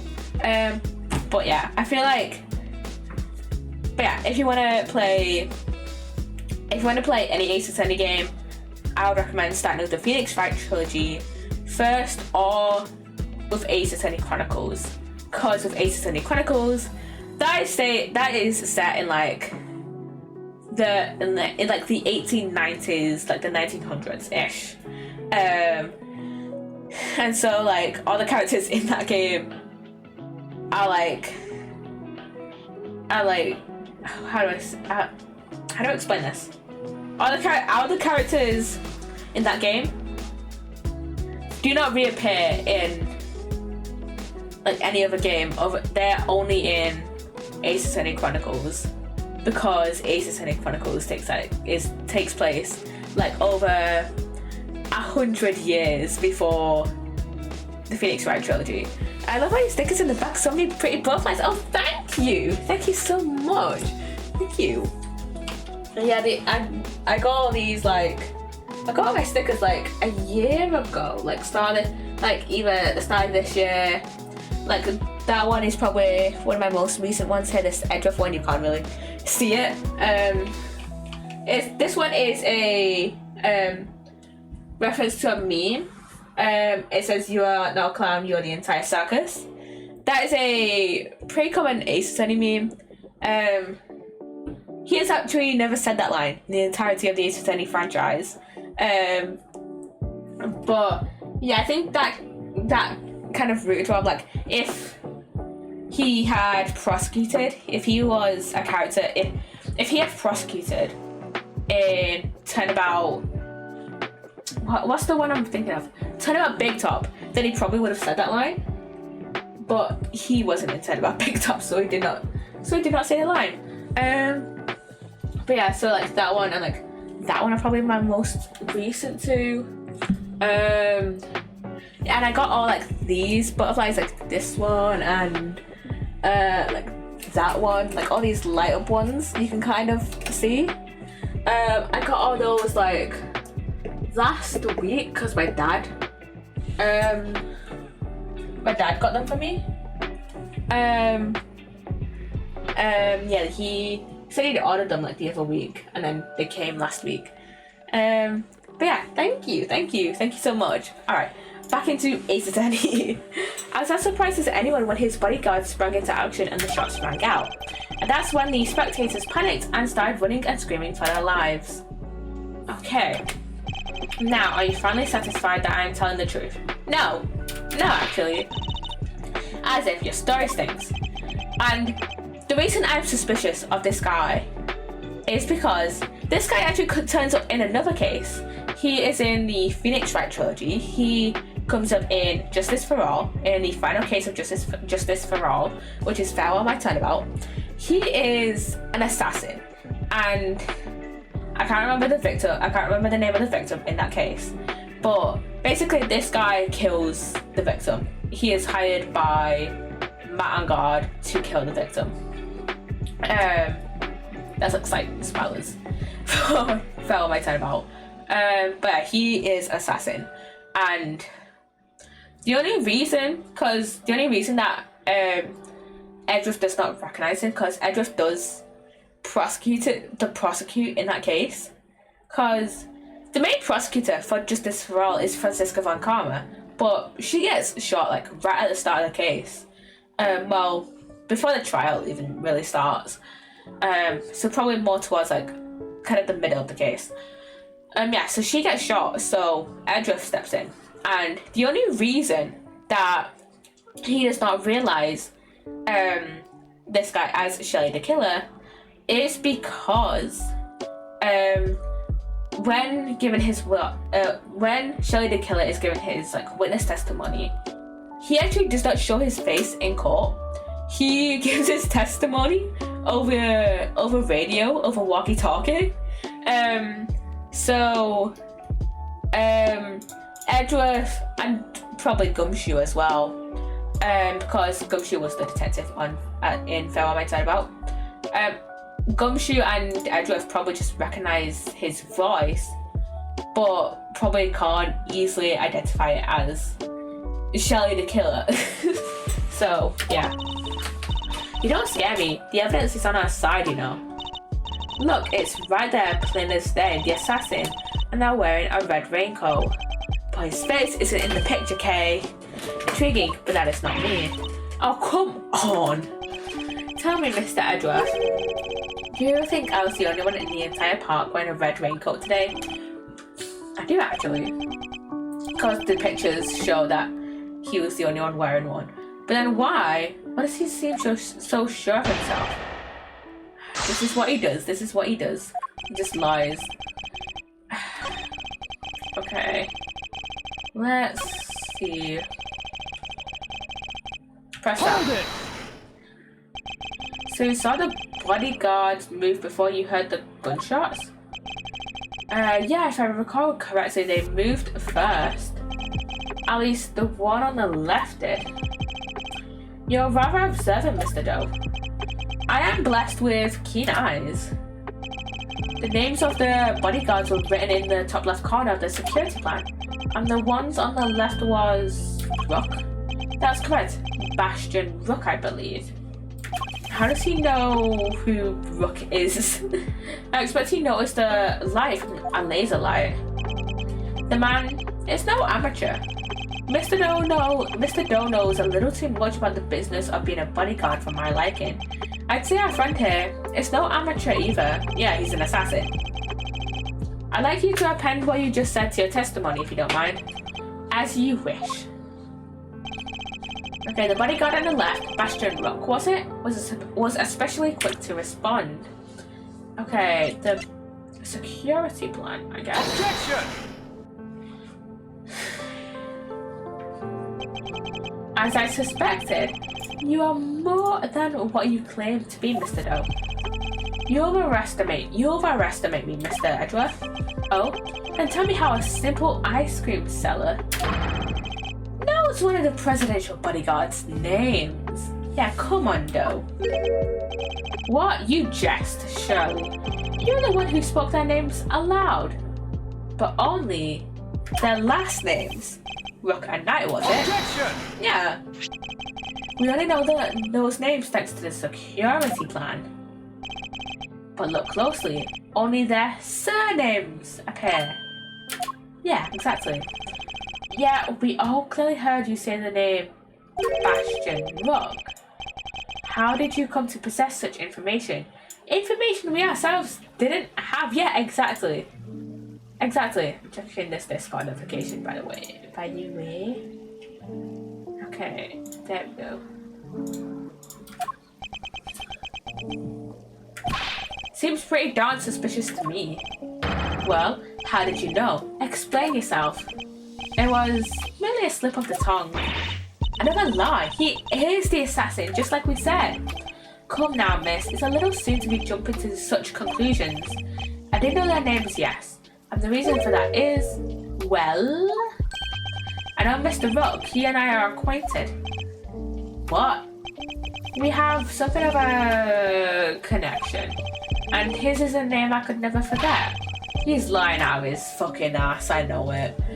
You think we're stupid, pal? Stop lying. I am not lying. I am as I have always been. A simple ice cream seller. Bullshit. Bullshit. and an acquaintance of Bastion Rook. Yeah. And I suppose Mr. Rook will confirm that. It should be easy enough for him to remember his good friend, the slippery ice cream seller, correct? Please, you are more than welcome to ask him, although I think that might be difficult right now. I'd imagine he's rather busy ensuring the president's safety. But suppose you are able to speak with him, and he does deny that he and I are acquainted. How will that help you prove I was the shooter? It would prove you're a fucking liar, that's for sure. If you weren't the shooter, why take off your raincoat? Because it was no longer raining. In fact, it had grown quite warm. Far better to let my wound breathe now, or would you rather I had let it fester? Is he really going to worm his way out of this? Yeah, sure. What are you waiting for, Mr. Edgeworth? I hope I don't arrest that man. He's clearly guilty. If I were you, he'd be in jail already. You might be willing to arrest a man without suspicion proof, but I am not. Yeah, Winston Payne is kind of a dipshit. Yeah, he's a dipshit. No, come on, Mr. Edgeworth, there's got to be something you can do. Shocking scenes here, as the culprit seems all but certain to escape justice.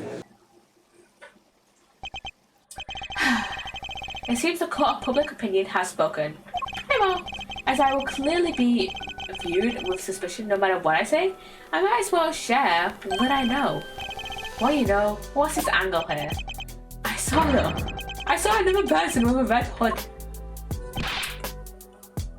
I doubt that. I really doubt that. Are you kidding? It's the person you captured in your photograph. I first noticed them just before the president's speech began. It was still raining then. Their outfit was the same colour as my own, which is what drew my attention. As did the laser beam that was aimed directly at the president's head. He's claiming there was another red-hooded person? Preposterous. Another person that's wearing a red jacket and also has a wounded arm that spontaneously bleeds. Yeah, I very much fucking doubt that. I knew that if anyone saw me dressed similarly to this individual, I could fall under suspicion myself. And so naturally, I removed my raincoat. Yeah, so that's definitely not suspicious at all. So not only did you see the assassin, but they were wearing exactly the same thing as you. How very convenient. I thought you might find it far-fetched, hence my not mentioning it until now. I know you law enforcement people are very skeptical types. You'll never believe me. I don't believe you. I don't believe you because I know that you're actually an assassin and you're lying about being a simple ice cream seller. Oh no, poor little me. Especially not if I, what the fuck did he say? The fuck did he say? Especially not if I had said that the shooter was standing right next to a certain prosecutor. Well, I know you don't mean me. I wasn't even summoned until after the shooting. The chief prosecutor. He's talking about the chief prosecutor. No, not you, Miss Edgeworth. Your colleague over there. Oh, Winston fucking Payne. Huh? Me? Yeah, the photograph will prove it, I am sure. Wait a minute. You see right there in front of the person with the red hood? That's me, yes, but what exactly are you saying? What's his endgame here? As I mentioned, I've been following your investigation with some interest, Mr. Edgeworth. And while pondering the details, I noticed something strange. Strange? What exactly? Come now, a man of your talents should be more than capable of spotting a contradiction such as this. I'm afraid I don't follow. The picture shows the chief prosecutor, Mr. Payne, and the shooter. But there's nothing weird about that, is there? Think carefully, the picture was taken right in the middle of the president's speech.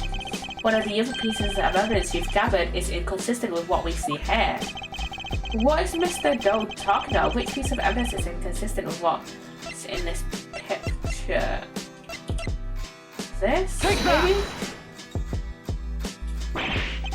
Oh, of course.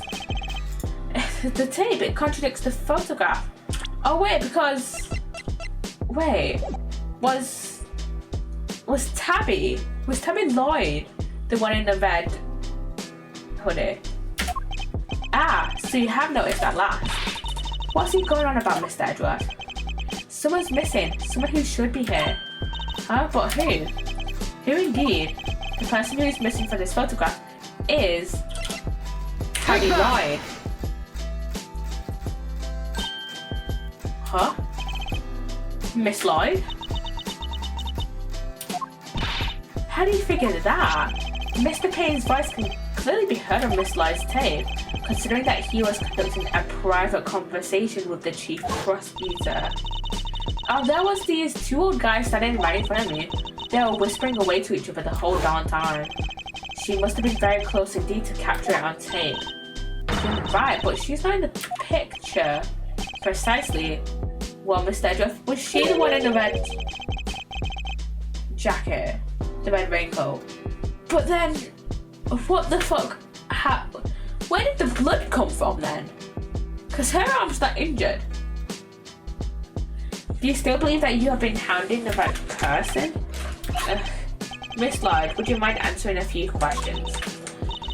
Well, you're fixing to put me under the microscope now. Alright, sure. Knock yourselves out. I've got nothing to hide. Okay. It ain't like I was standing still the whole time. Now I was running all over, rolling reports out, and that was a big old crowd. Guess the picture must have been taken whilst I was in one spot and a tape from when I was in another. So quit giving me evil eye, ain't nothing but a misunderstanding. There's no doubt about the voices on the tape. That was Mr. Payne and the chief prosecutor, I'm certain of it. Tabby Lloyd wouldn't lie to us, I knew she wouldn't. But if she did, that would mean that she's our perp. Will y'all quit messing with me? And if I could have done a thing like that, literal me, I'd be inclined to believe you if your testimony didn't contain a glaring inconsistency. It does? I thought it was pretty good. Seems like I have no choice but to present her with the evidence and expose the contradiction. Okay.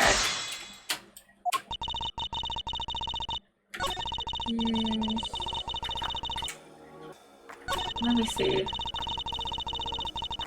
Alright, let me have a look at the tape. President passionately addresses the assembled crowd.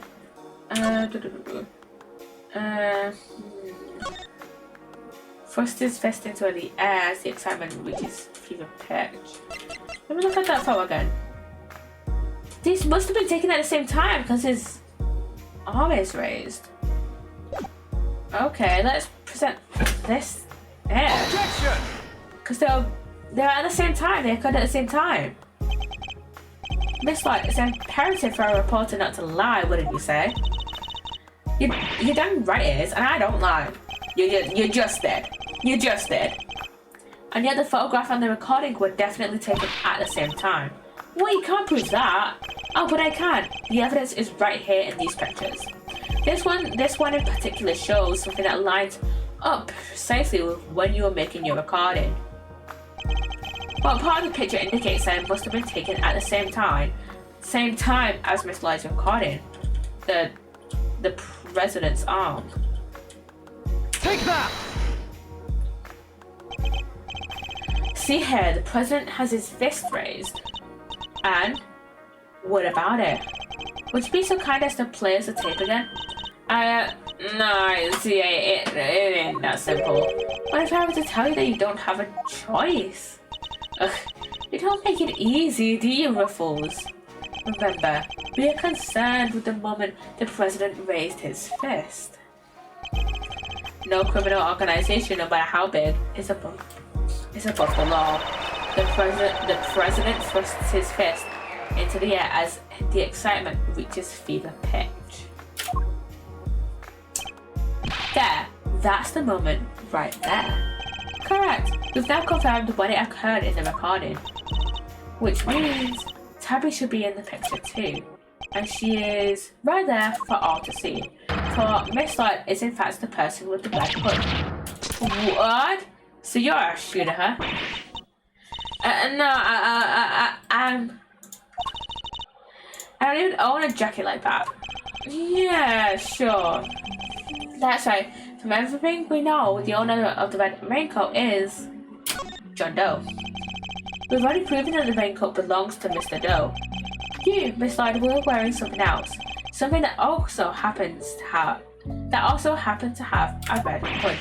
So there are two people with red hoods all along.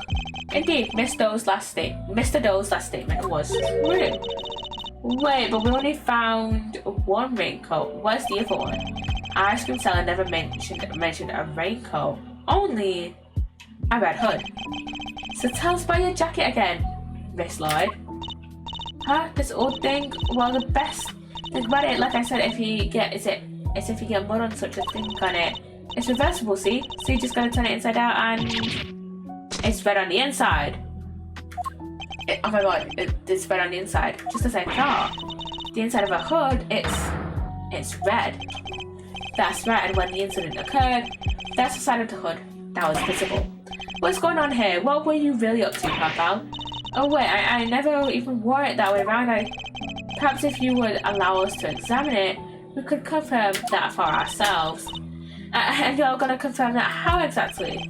It was raining right up right up until the president's speech, correct? That much has been established already. And as you yourself said, heck, I don't use neither. Come rain, sleet, snow, shine, it's my trusty parka every time.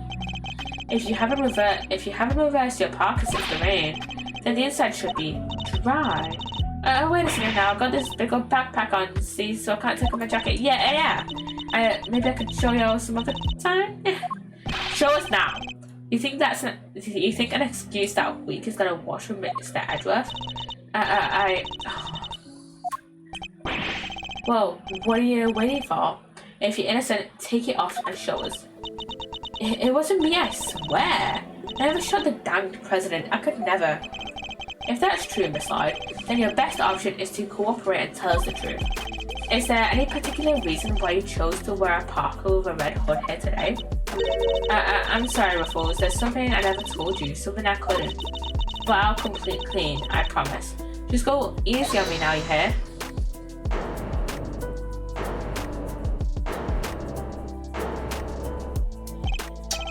Who said that? Hold your horses. It's a little soon for the end game. That is one of the bodyguards.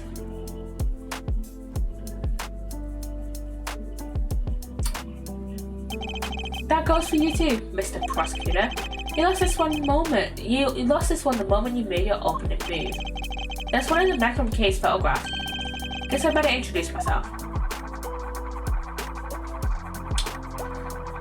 Six moves, bros. Why can't I say words? 6 moves, bro. Name's Bronco Knight. I'm the president's personal bodyguard and second in command of his security detail. Eek. Point that thing someplace else, pal. What the heck's wrong with you? Sorry, can't out myself. It's just too much fun being this good. Oh, fuck off, man, you cocky bastard. You're not a member of law enforcement, so how did you get a gun? This one goes on loan from Jean Claude, temporarily issued to us presidential bodyguards. Anyway, never mind that. I got 2 tidbits of news for you. You want the good or the bad first? Choice is yours. I'm indifferent, whichever you prefer. Really? You're giving up the first move advantage just like that? Whatever, you're lost. Guess I'll push out the first pawn then. So you play a little chess. I take it. Ah, fellow fine, are you, Mr. Bedsuit? The name's Edgeworth, and you can say I dabble. Duly noted, Mr. Edgeworth. Alright, I'll start with the good news. The president's okay. Didn't suffer so much as a scratch. He didn't? That's a relief. Particularly for the young lady here. That means there's no longer a murder charge on the table. That is good news. Her Tabby. Yeah, because I never...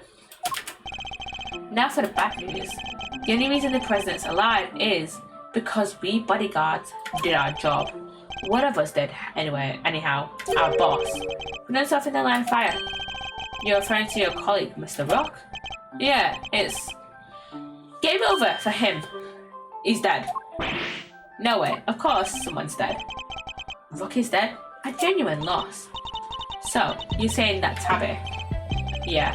You frankly had killed my colleague, my brother in arms. Oh, heck no, I didn't do it. I didn't kill anybody. I could never. I'd shut my mouth about you, murderer. That is the look of a crazy fucking bastard.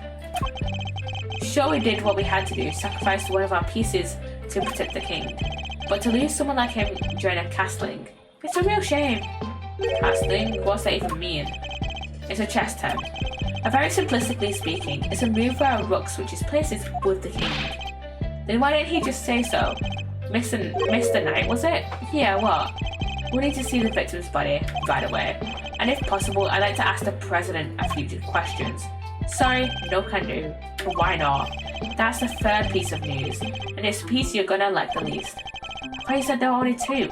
The National Police Force of Zhangfa will be handling things in here. What? Oh, fuck off, man. Oh, fuck off. You better be kidding, pal. This investigation was assigned to us. We're not about to hand it over. You're the Edruff, right? The one who solved the Yetoko Rasu case? The president mentioned you. Am I going to have warranted his attention? Mine sense that the chief prosecutor would assign this one to you. But did the chief assign me to appease the president? But that was a mistake. A big one. You should have given the case to somebody with a spine. You're free to take it up with President Wang if you enjoy diplomatic instances. You come in with me. We'll continue this on the presidential plane. No. I never did nothing, I swear. We can do this the hard way if you like. Bring Zhangfa, justice is served one way or the other. One way or another. Fine. Ruffles, come on, you gotta help me out here, please. Miss Lloyd. She was the one in the red hood. There's no denying that now. But I can't help feeling we still don't know the whole truth behind this case. I'm innocent, you gotta believe me. Can I really let this happen? Is this really how it ends? The look in her eyes, the crack in her voice as she begs me to help her. This is no act by a criminal. She's genuinely scared. And I'd be too if that fucking guy was putting a gun at my head. And if I let him take her, we'll never know what really happened. I need 5 minutes. Huh? What the? Huh? Get your filthy hands off him. Why now? Is that really any way to greet me? Your neck has barely begun to heal and you've already forgotten who I am. I'm disappointed. It's you. Ah, so you do remember. What do you think you're doing, pal? Put the knife down and I give it up. You got some nerve pulling a stunt like this in front of a bunch of police officers. Don't even think about it. You don't stand a chance against this guy. Who are you really, Mr. Doe? Let's just say, I'm no simple ice cream seller. Guy's a pro at hitman. His name's Shelly the Killer. The Killer? There's no legal professional in this country who doesn't know that. In the country that doesn't know that name. An assassin capable of taking down any target, any place, any time. This isn't the first time our paths have crossed. It's been too long, Mr. Edgeworth. But of course, this is the first time we've met face to face. You're the assassin we've been looking for. In a sense, yeah. A certain someone did indeed hire me to carry out a contract. That contract did indeed specify that I was to assassinate President Wang. I swear I've seen his picture in one of my old files before, but how could I have been so careless? My bandage proved useful for bringing a knife into the park undetected. But I miscalculated in certain other regards. You didn't bring the gun. Now, shall I play a little game, Mr. Knight? I know how fond of you are of such diversions. The stakes must be high in order for it to be fun, of course. Shall we just say your life? What do you want from me? I would like for you to allow Mr. Edgeworth to remain in charge of the case. You what? What are you up to, the Killer? I would simply like our mutual friend to see things through to their conclusion. Huh, but why? Bastion Rook was a man of great skill. one with whom I felt a certain connection. It is only right that the truth behind his death be brought to light. With Mr. Rook's departure, the case is now yours to investigate, is it not, Mr. Knight? I'm simply asking you to transfer that authority to Mr. Edgeworth. It's not something worth losing your life over, surely. You're just using the investigation as an excuse to get close to the president. Am I really? I suppose it is true that in order for the investigation to proceed, we'll need to answer the presidential claim. You think I'm gonna let you near him? I'm his chief bodyguard. Are you? And here I thought you were only second in command. Rook's not around, that means I'm number one. I wonder if you have what it takes to step inside such capable shoes. You know, of course I do. I'm the leader now. Me. If that is indeed the case, then I'd ask that you make a choice worthy of a leader. Will you needlessly throw away your life, or will you allow the investigation to continue? Ugh. Is he really doing this to gain access to the president? Does he even need to? What is he plotting? He literally just told you that he was hired to kill the president. And you're letting him get away with this? You have no objections, I trust, Mr. Edgeworth. Come, let us continue the investigation. What do we do, sir? It would seem we have little choice but to do as we're told. That said, listen, detective, and listen well. I'll buy us some time as I investigate. Meanwhile, you gather the other officers, have them surround the plane, and make absolutely certain that there is no way he can escape. Yes, sir, you got it. To be continued, and I'll let the ad play out soon. No. I mean, I don't mean to save that, but yeah, we can keep it saved. We can keep it saved there under turn around place. You know, I'll run the ad now. I'll run it now. Yeah, I'll run it now while I save and do all that stuff. So yeah, run the ad. I need to, my nose is so itchy. Title, don't save. Double save. Let's double save. What's right there? Yes. But yeah, let's save. We can exit again. My nose is so itchy. Oh my god. But yeah, we'll have to go to bed early, so we'll finish this case on. Again on Sunday. My nose is so itchy. It's so fucking itchy whenever I'm streaming. I don't know why. But yeah. We're going to be playing Prosecutor's Gambit for a while because from the looks of it. This is long as shit. So yeah. So this is long as shit. Like a longer shit game. So yeah. But we have a while, yeah. We have a while. I don't want to get it done before the end of the year, but if we don't get it done by the end of the year, it'll be fine. Imagine if we get it done. Imagine if we get this done on the 1st of January, like we did. Like we got finished the Phoenix Wright. It's only on the 1st of January this year. When is the 1st of January? That is a Wednesday. Oh yeah, because today, this year is a leap year. And January 1st this year was a Monday, yeah, because this year was a leap year, so next January 1st is going to be on a Wednesday. And yeah, so yeah. Yeah, I have a clip to sort out. And then I have a few other bits to sort out. But yeah.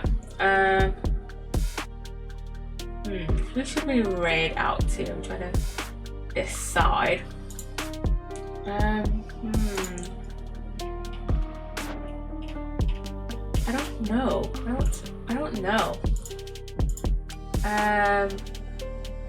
We'll have to see. I'm gonna have a look now. Other people I'll follow. We can probably go raid Kai again. We can probably go raid KWW plays. And yeah, it's been a bit of a crime scene cleanliness, yeah. And welcome back from the ad, everyone. So yeah, we're gonna end stream here right after the ad. But yeah, so we're gonna finish this case on Sunday. I would finish it today, but I have to go to bed early. I'm in work. I'm doing the opening shift tomorrow at work. So yeah, I can't exactly stay up too late. So yeah. I hope you've enjoyed this stream. Thank you again to thank you again to Svetlana for the raid. Truly appreciated for that.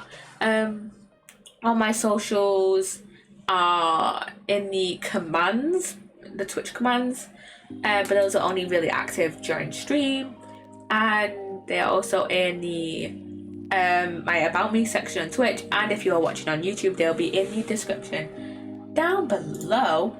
And yeah, I'm gonna go raid out to KWW plays, aka Kai. Raid. I'm gonna raid out to him. He's playing a bit of crime scene cleaner. Go show him some love. And yeah, I hope you've enjoyed this stream. And yeah, I shall see you guys on Sunday for more Turnabout Trigger, for more Edriff investigations. So yeah, see you guys. Bye.